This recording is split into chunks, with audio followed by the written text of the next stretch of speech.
কেন আপনি? আমি ইচ্ছে করে তো ভাঙি নাই, হাত থেকে পড়ে গেছে। হ্যাঁ, সেটা তো বোঝাই যাচ্ছে। এই পুরো বাড়িতে আমার মায়ের একটা চিহ্ন তো আর বাকি রাখলেন না আপনারা। শেষে একটা ছবি ছিল, সেটাও ভেঙে ফেললেন। এভাবে কেন বলতেছো বাবা? আমি ইচ্ছে করে কেন ভাঙবো বলো তো? আমি বুঝতেছি তো, আমি খুব ভালো করেই বুঝতেছি। আপনারা যে সব প্ল্যান করে করতেছেন না, সেটা আমি খুব ভালো করেই বুঝতেছি।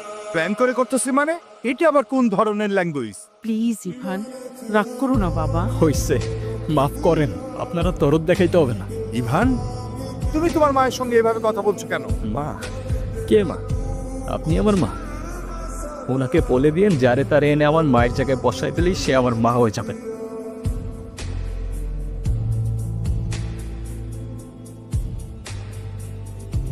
নাম কি? নূপুর। এভাবে একা রাস্তায় দাঁড়িয়ে আছেন কেন? কোনো সমস্যা?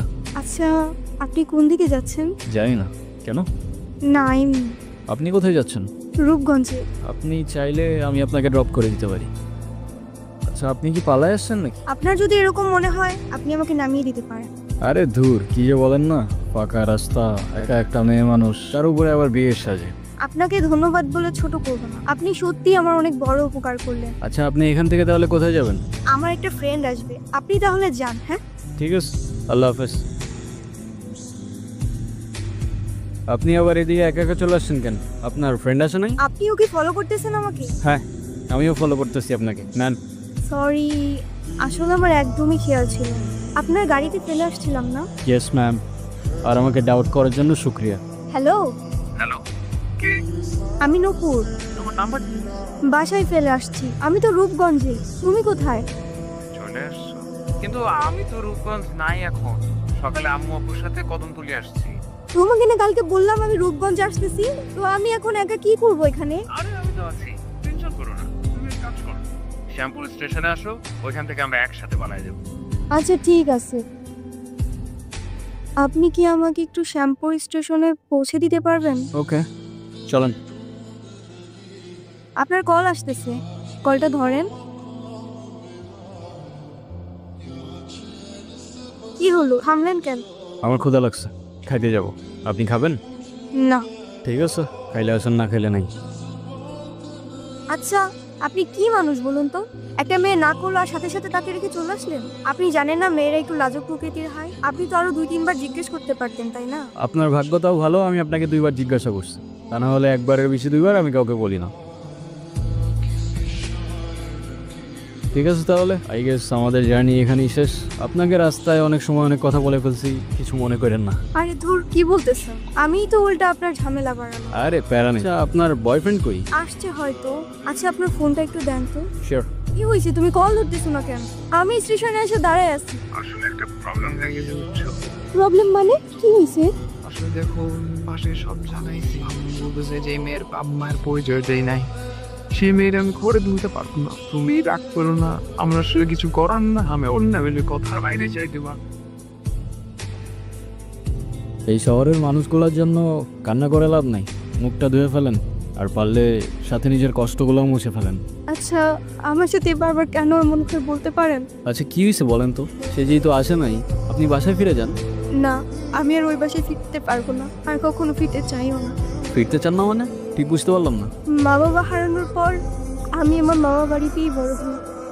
কিরে, এত দেরি হলো যে? কে যাই হোক, বেতন দিছে না? মামা দিছে। তো খারাপ আছিস কে? টাকাটা দে। 500 টাকা তো বেঁচে রাখ। আর তোর মামি আসলি কোষ? আমি হাটে গেছি। হ্যাঁ, মামার একটা বদ অভ্যাস। মামা জুয়ায় আসক্ত। 3 বেলা না খেয়ে থাকলেও তার জুয়া ছাড়া এক মুহূর্ত চলতো না। আর তার জুয়ার সঙ্গী ছিল জাহাঙ্গীর। সামনে খেললে তো বাড়িঘর বন্ধ রাখতে হইব। এর থেকে তোমার আমি যেটা কইছি সেটা তোমার লেগে ভালো। টাকা পয়সা কোনো সমস্যা না, টাকা পয়সা সব আমি তোমার ম্যানেজ করে দেবো, তুমি যদি রাজি থাকো। আচ্ছা ঠিক আছে, দেহম নে, দে টাকা দে। জাহাঙ্গীর নিজের স্বার্থ উদ্ধারের জন্য সবকিছু করতে পারে। সুযোগ বুঝে আমাদের বাড়িতেও চলে আসে একদিন। মেলা কিনাকাটা করছো তো? গঞ্জে গেছিলা নাকি? হ মামা, গঞ্জে গেছি। নিজের মানুষের লেগে লয়ে এসি। তাই নাকি? মামা, এই জিনিসটা আপনার জন্য। এইটাও আনছো নাকি? দাও দাও দাও। উপরে যখন কিছু গঞ্জের থেকে কেনাকাটা করছি, আমার একটু করে দিতে পার না? তাই নাকি? রেখা, আজকে জাহাঙ্গীরের লগে ওর বিয়া দিন। কি কোন?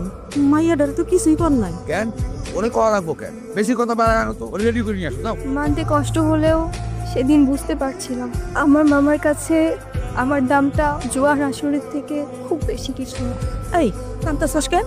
তোরে না একটা পুলায় ভালোবাসে, এই নে কল দে, ওই পুলাটারে কল দে, কল দিয়া পুলাটার সাথে পালায় আসা। তোর জীবনটা নষ্ট করিস না। রনি আমাকে সব সময় বলতো ও নাকি আমাকে অনেক ভালোবাসে, আমার জন্য সব কিছু করতে পারবে। ওর কথাগুলো শুনলে মনে হতো পৃথিবীতে অন্তত কেউ একজন আছে যে আমাকে সত্যিকারের ভালোবাসে। আর যখন কাঁধে দায়িত্বটা পড়লো সেই ভালোবাসা জানালা দিয়ে পালিয়ে গেল, তাই তো? সারা জীবন পাশে থেকে আমি এখন কই যাব, কি করব, কোনো কিছুই না বুঝে উঠতে পারছি না। আমি যাচ্ছিলাম একটা জায়গায়, আপনি চাইলে আমার সাথে যেতে পারেন। কোথায়? ভব নদীর 13 পারে। এটা আবার কোথায়? সেটা আমিও জানি না, চলেন খুঁজে দেখি। বাই। কি এখনো মন খারাপ? না। কি হলো? কি বলছিস? এখন উপায়? কি আর হবে, আমাদের আর ভব নদীর 13 পার যাওয়া হইলো না। আরে ধুর, মজা করো না তো। এখন কি করব সেটা বলো।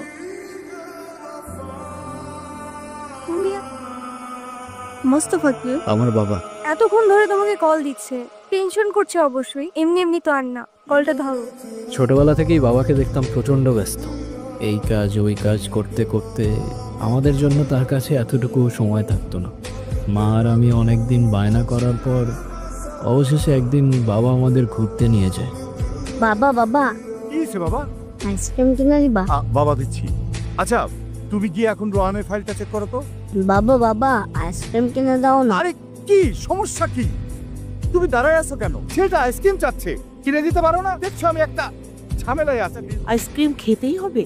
আচ্ছা ঠিক আছে, দাঁড়াও, আমি যাবো আর আনতে হবে, এখান থেকে নড়বে না, ঠিক আছে?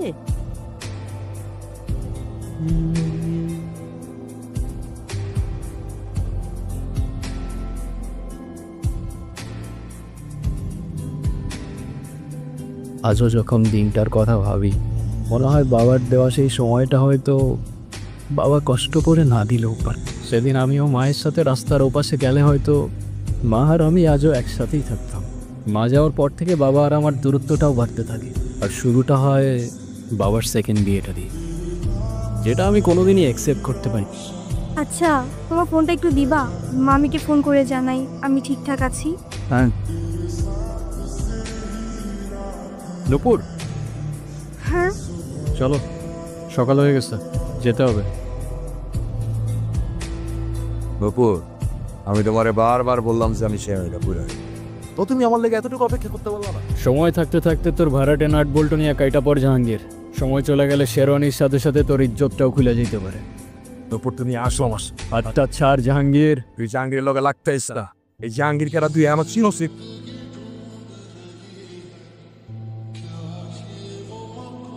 তোর মতো জাহাঙ্গীর প্রত্যেকটা গলির মোড়ে জঞ্জালের মতো পড়ে থাকে, চেনার প্রয়োজনই মনে করি। এই, সুইটা নামা, সুইটা নামা।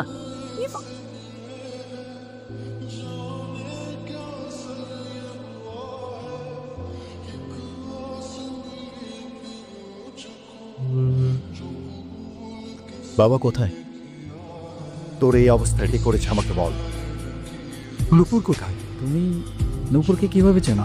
আরে ওই তো, তুই কোথায় আছিস, কি করছিস, আমাকে সব খবর দিল।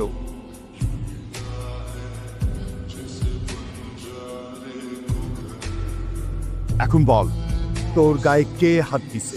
খালি একবার বল, বাকিটা আমি দেখছি।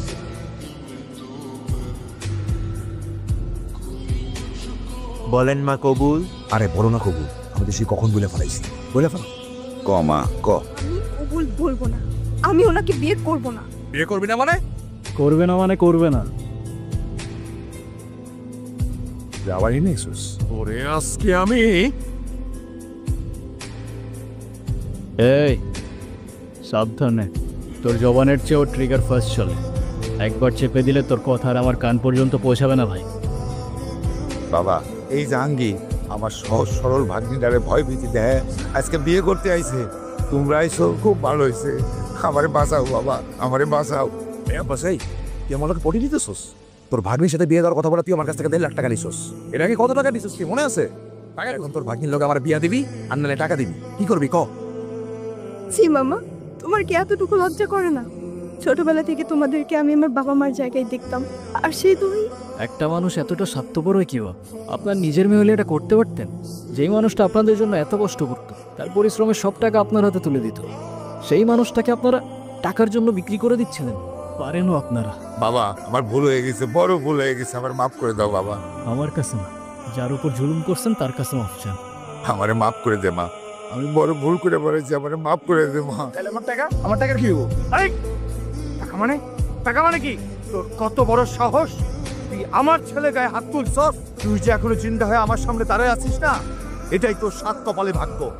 শুনেন আব্বাস মিয়া, আপনার মেয়ে এখন থেকে আমার মেয়ে হয়েই থাকবে। যেদিন আপনি আপনার স্বভাব চরিত্র পরিবর্তন করতে পারবেন, সেদিন এসে মেয়েটাকে দেখে যাবেন। আমার বাড়ির দরজা আইমা।